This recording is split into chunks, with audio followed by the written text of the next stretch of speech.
Hello dears, welcome to Nithi's cook enjoy. പുതിയൊരു വീഡിയോയിലേക്ക് എല്ലാവർക്കും സ്വാഗതം. നമ്മളിന്ന് ഉണ്ടാക്കുന്നത് നല്ല അടിപൊളിയായിട്ടുള്ള ഒരു വെജിറ്റബിൾ സ്റ്റ്യൂ ആണ്.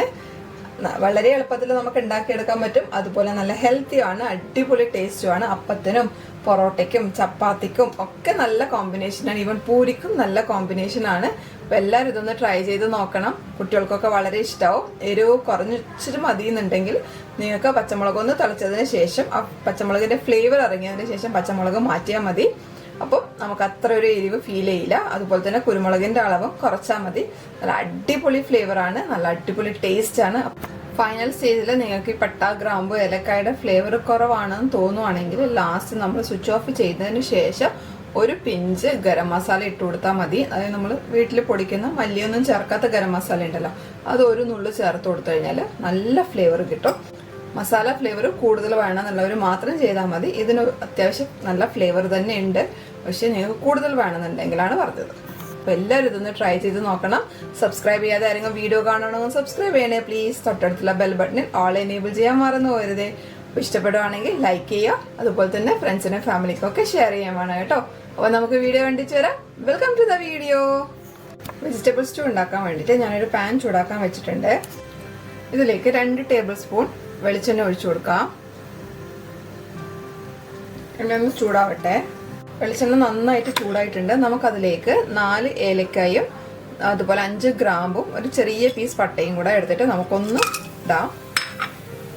ഒരു 10 സെക്കൻഡ് ഒന്ന് ഇളക്കി കൊടുക്കാം. ഏലക്കായ നമ്മൾ തുറന്നിട്ട് അതിൻ്റെ തൊലി ഒന്ന് പൊളിച്ചിട്ടാണ് ഇട്ടത്, പൊട്ടിത്തെറിക്കുന്നത് ഒഴിവാക്കാൻ വേണ്ടിയിട്ടാണ്. ഇനി നമ്മൾ ഇതിലേക്ക് ചേർക്കുന്നത് ഇഞ്ചിയാണ്. പിന്നെ ചേർക്കുന്നത് പച്ചമുളകാണ്. 1 ടീസ്പൂൺ അളവിൽ ഇഞ്ചി നീളത്തിലരിഞ്ഞത്, 3 പച്ചമുളകാണ് ചേർത്തിട്ടുള്ളത്. ഒന്ന് ഇളക്കിയ ശേഷം നമുക്കിതിലേക്ക് സവാളയും കറിവേപ്പിലയും കൂടെ ചേർത്ത് കൊടുക്കാം.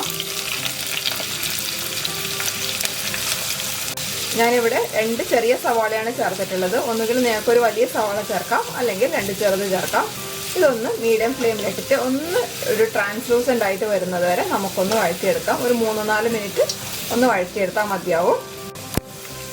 സവാള ഒന്ന് ട്രാൻസ്ലൂസൻ്റ് ആയി വന്നിട്ടുണ്ട്, ഒന്ന് വാടിയിട്ടുണ്ട്. ഇനി നമുക്കിതിലേക്ക് ബാക്കിയുള്ള വെജിറ്റബിൾസ് ചേർത്ത് കൊടുക്കാം. 1 കപ്പ് ക്യാരറ്റ് ഇതുപോലെ ക്യൂബ്സ് ആയിട്ട് കട്ട് ചെയ്തതാണ്. 1 കപ്പ് പൊട്ടറ്റോ, അതും ക്യൂബ്സ് ആയിട്ട് കട്ട് ചെയ്തിട്ടുണ്ട്. 1/2 കപ്പ് ബീൻസ് ആണ്. 1/4 കപ്പ് ഗ്രീൻ പീസ് ആണ്. ഇത് ഫ്രോസൺ ഗ്രീൻ പീസ് ആണ്. അല്ലെങ്കിൽ ഫ്രഷ് ആയിട്ടുള്ളതാണെങ്കിൽ അതെടുക്കാം, അല്ലെങ്കിൽ നിങ്ങൾക്ക് ഇത് ഒഴിവാക്കാം. ഉണങ്ങിയ ഗ്രീൻ പീസ് ആണെങ്കിൽ നമുക്ക് ചേർത്താൽ അത്രയും ടേസ്റ്റ് വരില്ല. പിന്നെ അല്ലെങ്കിൽ നമുക്കിതിന് പകരമായിട്ട് കോളിഫ്ലവർ ഉണ്ടെങ്കിൽ അത് ചേർക്കാം. മഷ്റൂം ചേർക്കുന്നവർക്ക് അത് ചേർക്കാം. നിങ്ങളുടെ ഇഷ്ടത്തിനനുസരിച്ച് നിങ്ങളുടെ കയ്യിലുള്ള വെജിറ്റബിൾസിനനുസരിച്ച് ചേർത്ത് കൊടുക്കാം. ഇതൊരു 1 മിനിറ്റ് മീഡിയം ടു ഹൈ ഫ്ലെയിമിലിട്ടിട്ട് നമുക്കൊന്ന് സോട്ടേ ചെയ്തെടുക്കാം. ഇതിൻ്റെ കൂടെ ഒരു 4 അല്ലി ചെറിയ അല്ലി വെളുത്തുള്ളിയാണ്. വലുതാണെങ്കിൽ ഒരെണ്ണം എടുത്താൽ മതി. നേരിയതായിട്ട് അരിഞ്ഞതാണ്. ഗ്യാസ്ട്രിക് പ്രശ്നങ്ങളൊക്കെ ഉണ്ടെങ്കിൽ അതൊന്ന് ഒഴിവാക്കാൻ വേണ്ടിയിട്ടാണ് വെളുത്തുള്ളി ചേർത്തത്. ചേർത്തിട്ടില്ലെങ്കിൽ കുഴപ്പമൊന്നുമില്ല. ഇനി നമ്മളിതിലേക്ക് തേങ്ങയുടെ 2ാം പാലാണ് ചേർത്ത് കൊടുക്കുന്നത്. 1.5 കപ്പ് തേങ്ങയിൽ 1.5 കപ്പ് വെള്ളം ഒഴിച്ചിട്ട് അടിച്ചെടുത്തതാണ്. 1.5 കപ്പ് തേങ്ങയിൽ 2-3 ടേബിൾ സ്പൂൺ വെള്ളം ഒഴിച്ചിട്ട് 1ാം പാൽ പിഴിഞ്ഞെടുത്തതിന് ശേഷം നമ്മൾ വീണ്ടും 1.5 കപ്പ് വെള്ളം ഒഴിച്ചിട്ട് മിക്സിയിൽ അടിച്ചെടുത്തിട്ട് ഒന്ന് പിഴിഞ്ഞെടുത്തതാണിത്, 2ാം പാല്. ഇനി നമുക്കിതിലേക്ക് ആവശ്യത്തിന് ഉപ്പ് ചേർത്ത് കൊടുക്കാം. ആദ്യം നമുക്ക് 1 ടീസ്പൂൺ ഉപ്പ് ചേർത്ത് കൊടുക്കാം. നോക്കിയിട്ട് വേണമെങ്കിൽ പിന്നെ ചേർത്ത് കൊടുക്കാം. ഇതിലേക്ക് 1/4 ടീസ്പൂൺ കുരുമുളക് തരിതരിപ്പായി പൊടിച്ചതാണ് ചേർക്കുന്നത്. ഇങ്ങനെ പൊടിക്കുന്നില്ലെങ്കിൽ ജസ്റ്റ് ഒന്ന് നമ്മുടെ ഇടികല്ലിലിട്ടിട്ട് ഒന്ന് ചതച്ചിട്ട് എടുത്താലും മതി. പൊടി ചേർക്കണ്ട. പൊടി ചേർക്കുമ്പോൾ നമ്മുടെ സ്റ്റൂ ഒന്ന് കറുത്തു പോകും. അപ്പോൾ ഇതൊക്കെ ഒന്ന് നന്നായി വെന്ത് വരട്ടെ. ഒരു 10 മിനിറ്റ് മീഡിയം ഫ്ലെയിമിലിട്ടിട്ട് അടച്ചു വെച്ച് വേവിക്കാം. അപ്പോൾ ഇത് അടച്ചു വെച്ചിട്ട് മീഡിയം ഫ്ലെയിമിൽ 10 മിനിറ്റ് ഒന്ന് കുക്ക് ചെയ്യട്ടെ. ഇടയ്ക്കൊന്ന് തുറന്ന് ഇളക്കി കൊടുക്കാൻ മറന്നു പോകരുത്. ഇപ്പോൾ ഇതിൽ പാല് പിരിഞ്ഞ പോലെയൊക്കെ ഉണ്ടാവും, അങ്ങനെ ടെൻഷൻ ആവുമൊന്നും വേണ്ട. ഇതൊന്ന് നന്നായിട്ട് കുക്കാവട്ടെ. അപ്പോൾ ഇത് ഞാൻ 10 മിനിറ്റ് വേവിച്ചിട്ടുണ്ട്. ഇനി ഒന്ന് മൂടി തുറക്കുവാണ്. ഇടയ്ക്ക് ഇളക്കി കൊടുത്തിട്ടുണ്ടായിരുന്നു. നിങ്ങൾക്ക് നല്ല ലൂസിലാണ് കറി വേണ്ടതെന്നുണ്ടെങ്കിൽ കുറച്ചുകൂടെ വെള്ളം ഒഴിച്ചു കൊടുക്കാം. ഇത് നമ്മൾ ഇതിൻ്റെ അകത്തേക്ക് ബാക്കിയുള്ള ഇൻഗ്രീഡിയൻസും കൂടെ ചേർക്കുമ്പോഴേക്കും അത്യാവശ്യം കട്ടിയാവും. വേണമെന്നുണ്ടെങ്കിൽ ഈ സമയത്ത് നമുക്ക് കുറച്ച് ചൂടുവെള്ളം ചേർത്ത് കൊടുക്കാം. നമുക്കിതിലേക്ക് 1/2 കപ്പ് ചൂടുവെള്ളം ഒഴിച്ചു കൊടുക്കാം. ഒന്ന് മിക്സ് ചെയ്ത് കൊടുക്കാം. ഇനി നമ്മൾ ഇതിലേക്ക് 10 അണ്ടിപ്പരിപ്പ് കുറച്ച് വെള്ളത്തിൽ കുതിർത്തിട്ട് നല്ല ഫൈൻ പേസ്റ്റ് ആയിട്ട് അരച്ചെടുത്തതാണ്. ഇത് നമുക്ക് ചേർത്ത് കൊടുക്കാം. ഇത് ചേർക്കുമ്പോൾ നമ്മുടെ കറിക്ക് നല്ലൊരു തിക്നെസ്സും കിട്ടും, കുറച്ചുകൂടെ ഒരു വൈറ്റ് കളറും കിട്ടും. അതിനു വേണ്ടിയിട്ടാണ് അണ്ടിപ്പരിപ്പ് അരച്ച് ചേർക്കുന്നത്. ഇല്ലെങ്കിലും ഒരു പ്രശ്നവും ഇല്ല. അതിന് പകരമായിട്ട് നമുക്ക് ഈ പൊട്ടറ്റോസ് ഒന്ന് ജസ്റ്റ് ഒന്ന് ഉടച്ച് ചേർത്താൽ മതി. അപ്പോഴും കറിക്ക് നല്ല തിക്നെസ് നമുക്ക് കിട്ടും. ഇതൊന്ന് തിളച്ച് വരട്ടെ. അതിനുശേഷം നമുക്ക് 2ാം പാലും ചേർത്തിട്ട് തീ ഓഫ് ചെയ്യാം. കാഷ്യൂവിന്റെ പേസ്റ്റ് ചേർത്തതിന് ശേഷം നന്നായി തിളച്ചിട്ടുണ്ട്. നമുക്കിതിലേക്ക് കുറച്ച് മല്ലിയില ചേർത്ത് കൊടുക്കാം. ഇത് കംപ്ലീറ്റ്ലി ഓപ്ഷണലാണ്. അതിന്റെ ഫ്ലേവർ ഇഷ്ടമുള്ളവർ മാത്രം ചേർത്ത് കൊടുത്താൽ മതി. ഒന്ന് മിക്സ് ചെയ്ത് കൊടുക്കാം.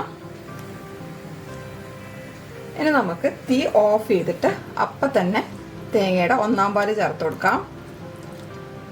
ഞാനിത് 1.5 കപ്പ് തേങ്ങയിൽ 2-3 ടേബിൾ സ്പൂൺ വെള്ളം ഒഴിച്ചിട്ട് അടിച്ചെടുത്തതാണ്. പാല് കുറഞ്ഞ തേങ്ങയാണെങ്കിൽ 2 കപ്പ് തേങ്ങ എടുക്കണം. അപ്പം ഞാൻ തീ ഓഫ് ചെയ്തിട്ടുണ്ട്.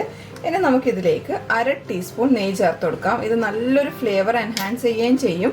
അതുപോലെ തന്നെ നമുക്ക് ഹെൽത്തിന് നല്ലതാണ് കുറച്ച് നെയ്യൊക്കെ ഉപയോഗിക്കുന്നത്. ഒത്തിരി ഉപയോഗിക്കരുതെന്നേ ഉള്ളൂ. കണ്ടോ, അപ്പം നമ്മൾ അടിപൊളി ടേസ്റ്റുള്ള നമ്മുടെ വെജിറ്റബിൾ സ്റ്റൂ റെഡി ആയിട്ടുണ്ട്. ഇത് അപ്പത്തിൻ്റെ കൂടെയോ ചപ്പാത്തിയുടെ കൂടെയോ ബ്രെഡിൻ്റെ കൂടെയോ ഒക്കെ നല്ല ടേസ്റ്റാണ്. ഉപ്പൊന്നും നോക്കിയിട്ട് വേണമെങ്കിൽ അഡ്ജസ്റ്റ് ചെയ്ത് കൊടുക്കണം. എനിക്കിപ്പം ഉപ്പ് കറക്റ്റായിട്ടുണ്ട്. അതായത് നല്ല ഉപ്പില്ല, കറക്റ്റ് പാകത്തിനുള്ള ഉപ്പേ ഉള്ളൂ. നിങ്ങൾക്ക് ഉപ്പ് കുറച്ച് കൂടുതൽ കഴിക്കുന്നവരാണെങ്കിൽ ഒരു 1/4 ടീസ്പൂണും കൂടെ ഉപ്പ് ചേർത്ത് കൊടുക്കേണ്ടി വരും. നല്ല അടിപൊളി ടേസ്റ്റാണ്. ഒരു 10 മിനിറ്റ് വെച്ചിട്ട് നമ്മൾ സെർവ് ചെയ്യുമ്പോഴേക്കും ഇത് അത്യാവശ്യം തിക്കാവും. നമ്മൾ കാഷ്യൂവിൻ്റെ പേസ്റ്റ് ചേർത്തിട്ടുണ്ട്, തേങ്ങയുടെ 1ാം പാല് ചേർത്തിട്ടുണ്ട്. അപ്പോൾ എല്ലാവരും ഇതൊന്ന് ട്രൈ ചെയ്ത് നോക്കണം. നമ്മൾ അടിപൊളിയായിട്ടുള്ള വെജിറ്റബിൾ സ്റ്റ്യൂ. അപ്പോൾ നമുക്ക് അടുത്ത വീഡിയോ ആയിട്ട് വീണ്ടും കാണാം. അതുവരേക്കും എല്ലാവർക്കും നന്ദി, നമസ്കാരം. Thank you for watching. Bye. എല്ലാവരും ഹാപ്പി ആയിട്ടിരിക്കുക, ഹെൽത്തി ആയിട്ടിരിക്കുക. വീഡിയോ ഇഷ്ടപ്പെടുകയാണെങ്കിൽ ഷെയർ ചെയ്യാൻ മറക്കരുതേ.